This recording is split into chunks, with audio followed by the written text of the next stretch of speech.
ನಮಸ್ಕಾರ. ಇವತ್ತು ನಮ್ಮ ತೀರ್ಥಹಳ್ಳಿಯ ಮಾರಿಕಾಂಬಾ ದೇವಸ್ಥಾನದಲ್ಲಿ ವರಮಹಾಲಕ್ಷ್ಮಿಯ ವ್ರತಾಚರಣೆಯ ಪೂಜೆ ನಡೀತಾ ಇದೆ. ಈ ದೇವಸ್ಥಾನಕ್ಕೆ ಸಾಕಷ್ಟು ಜನ ಭಕ್ತಾದಿಗಳು ಬರ್ತಾ ಇದ್ದಾರೆ. ಹಾಗೆಯೇ ದೇವಸ್ಥಾನಕ್ಕೆ ಬರ್ತಕ್ಕಂಥ ಎಲ್ಲ ಸುಮಂಗಲಿಯರಿಗೆ ದೇವಸ್ಥಾನದ ವತಿಯಿಂದಲೇ ಬಾಗಿನ ಕೊಡ್ತಕ್ಕಂಥ ಒಂದು ವಿಶಿಷ್ಟವಾದ ಕಾರ್ಯಕ್ರಮವನ್ನು ಅನೇಕ ವರ್ಷಗಳಿಂದ ನಾವು ಆಡಳಿತ ಮಂಡಳಿಯವರು ಹಮ್ಮಿಕೊಂಡಿದ್ದೇವೆ.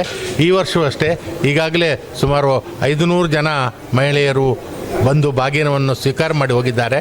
ಸಂಜೆವರೆಗೆ ಸುಮಾರು 4ರಿಂದ 5,000 ಜನ ಸುಮಂಗಲಿಯರು ಬಂದು ದೇವಸ್ಥಾನಕ್ಕೆ ದೇವರ ದರ್ಶನ ಪಡೆದು ಬಾಗಿನ ಸ್ವೀಕಾರ ಮಾಡಲಿದ್ದಾರೆ. ಹಾಗೆ ಅನೇಕ ಭಕ್ತಾದಿಗಳು ಸಹ ಬರಲಿದ್ದಾರೆ.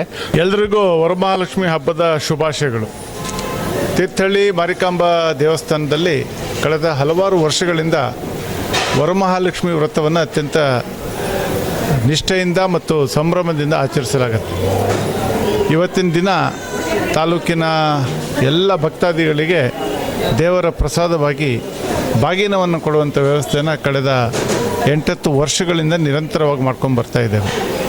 ಸಂಜೆವರೆಗೂ ಸುಮಾರು 5,000 ಜನ ಮಾತೆಯರು ದೇವರ ಪ್ರಸಾದವನ್ನು ಅತ್ಯಂತ ಭಕ್ತಿಪೂರ್ವಕವಾಗಿ ಬಾಗಿನದ ರೂಪದಲ್ಲಿ ಪಡಿತಾರೆ. ಸುಮಾರು 10,000 ಜನ ಭಕ್ತರು ಇವತ್ತು ದೇವಸ್ಥಾನಕ್ಕೆ ಭೇಟಿ ನೀಡಿ ನಮ್ಮ ಪ್ರಸಾದ ವ್ಯವಸ್ಥೆಯನ್ನು ಸ್ವೀಕರಿಸಿ ಕೃತಾರ್ಥರಾಗ್ತಾರೆ. ಈ ಒಂದು ಕಾರ್ಯ ಇಡೀ ತೀರ್ಥಹಳ್ಳಿ ತಾಲೂಕಿಗೆ ಮಾದರಿಯಾಗಿದೆ. ನಾವು ಯಾವತ್ತಿಂದ ಈ ವರಮಹಾಲಕ್ಷ್ಮಿ ವ್ರತದ ಆಚರಣೆಯನ್ನು ದೇವಸ್ಥಾನದಲ್ಲಿ ಪ್ರಾರಂಭ ಮಾಡಿದ್ವೋ ಇದನ್ನು ಮಾದರಿಯಾಗಿಟ್ಕೊಂಡು ತೀರ್ಥಹಳ್ಳಿಯ ಹಲವಾರು ದೇವಸ್ಥಾನಗಳಲ್ಲೂ ಕೂಡ ಈ ವರಮಹಾಲಕ್ಷ್ಮಿ ವ್ರತದ ಆಚರಣೆಯನ್ನು ಇವತ್ತು ಪ್ರಾರಂಭ ಮಾಡ್ತಾ ಇದ್ದಾರೆ. ವಿಶೇಷವಾಗಿ ಇಂದಾವರ ಮಹಾಲಕ್ಷ್ಮಿ ದೇವಸ್ಥಾನ ಇರ್ಬೋದು, ಕಿತ್ತನಗದ್ದೆಯ ಸಾಂಬ ಸದಾಶಿವ ದೇವಸ್ಥಾನ ಇರ್ಬೋದು, ತೀರ್ಥಹಳ್ಳಿಯ ರಾಮೇಶ್ವರ ದೇವಸ್ಥಾನ ಇರ್ಬೋದು, ಇಲ್ಲೆಲ್ಲ ಇವತ್ತು ನಮ್ಮ ಒಂದು ವರಮಹಾಲಕ್ಷ್ಮಿ ವ್ರತದ ಆಚರಣೆಯನ್ನು ಮಾದರಿಯನ್ನಾಗಿ ಮಾಡಿಕೊಂಡು ಅವರವರ ದೇವಸ್ಥಾನದಲ್ಲಿಯೂ ಕೂಡ ಅತ್ಯಂತ ಸಂಭ್ರಮದಿಂದ ಆಚರಿಸ್ತಾ ಇದ್ದಾರೆ.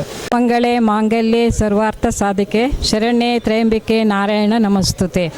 ನಿಜವಾಗಿಯೂ ನಮಗೆ ಈ ಮಾರಿಕಾಂಬಾ ದೇವಸ್ಥಾನದಿಂದ ಮಹಾಲಕ್ಷ್ಮಿ ವ್ರತದ ದಿನ ಬರಲಿಕ್ಕೆ ತುಂಬ ಸಂತೋಷ. ನಮ್ಮ ನಾಗರಾಜ್ ಶೆಟ್ರ ಅವರ ಮುಖಂಡತ್ವದಲ್ಲಿ ಎಲ್ಲ ಆಡಳಿತ ಮಂಡಳಿಯವರು ಸಹಿತ ಈ ಹಬ್ಬವನ್ನು ಮಹಿಳೆಯರಿಗೆ ತುಂಬ ಸಂತೋಷ ತರುತ್ತೆ. ನಾನು ತುಂಬ 30 ಕಿಲೋಮೀಟ್ರಿಂದ ಬರ್ತಾ ಇದ್ದೀನಿ. ಬಸ್ಸಲ್ಲಿ ಬರಬೇಕಾದ್ರೂ ಅಷ್ಟೇ ಆ ಕಡೆಯಿಂದನೂ ತುಂಬ ಜನ ನಾವು ವ್ರತನ ಮನೆಯಲ್ಲಿ ಮಾಡೋಕ್ಕಿಂತ ಜಾಸ್ತಿ ನಮಗೆ ತೃಪ್ತಿ ತರುತ್ತೆ. ದೇವಸ್ಥಾನದ ಮಹಾಲಕ್ಷ್ಮಿ ಕೂರಿಸಿರೋ ಇದಿರ್ಬೋದು, ಒಂಥರ ಮಹಾಲಕ್ಷ್ಮಿನೇ ನಮ್ಮನೆಗೆ ನಾವು ಕರ್ಕೊಂಡು ಹೋಗೋ ರೀತಿಯಲ್ಲಿ ನಾವು ಇಲ್ಲಿ ಎಲ್ಲ ಭಾಗಿಯಾಗ್ತಿದ್ದೇವೆ. ಎಲ್ಲರಿಗೂ ನಮಸ್ಕಾರ. ಇದು ಮಾರಿಕಾಂಬ ತುಂಬ ಕಾರಣಿಕ ದೇವರು. ನಾವು ತುಂಬ ವರ್ಷದಿಂದ ಇಲ್ಲಿ ನಡ್ಕೊಂಡು ಹೋಗ್ತಿದ್ದೀವಿ. ತಾಯಿ ನಮ್ಮದವ್ರಿಗೆ ಯಾವತ್ತೂ ಕೈ ಬಿಟ್ಟಿಲ್ಲ. ಬಾಗಿನ ಒಂದೊಂದು ವರ್ಷ 10,000 8,000 ಹೀಗೆಲ್ಲ ಆಗುತ್ತೆ. ಎಲ್ಲರಿಗೂ ವರಮಹಾಲಕ್ಷ್ಮಿ ಹಬ್ಬದ ಶುಭಾಶಯಗಳು. ಪ್ರತಿ ವರ್ಷದಂತೆ ಈ ಮಾರಿಕಾಂಬಾ ದೇವಸ್ಥಾನದಲ್ಲಿ ಈ ಥರ ಬಾಗಿನವನ್ನು ಕೊಡ್ತಾ ಇದ್ದಾರೆ. ತುಂಬ ಚೆನ್ನಾಗಿ ನಡ್ಕೊಂಡು ಬರ್ತಾ ಇದೆ. ಈ ತಾಯಿಯನ್ನು ನಮ್ಮದವರಿಗೆ ಯಾರಿಗೂ ಯಾವುದೇ ಕಷ್ಟ ಬರಲ್ಲ. ಎಲ್ಲರೂ ದೇವರನ್ನು ನಂಬಿ ಬನ್ನಿ, ಬಾಗಿನ ತಗೊಂಡು ಹೋಗಿ, ನಿಮ್ಗೆ ಒಳ್ಳೆಯದಾಗತ್ತೆ. ಮೀಡಿಯಾ 9 ಕನ್ನಡ ನಿರ್ಭೀತಿಯಿಂದ ನಿಮ್ಮ ಜೊತೆಗಾರ.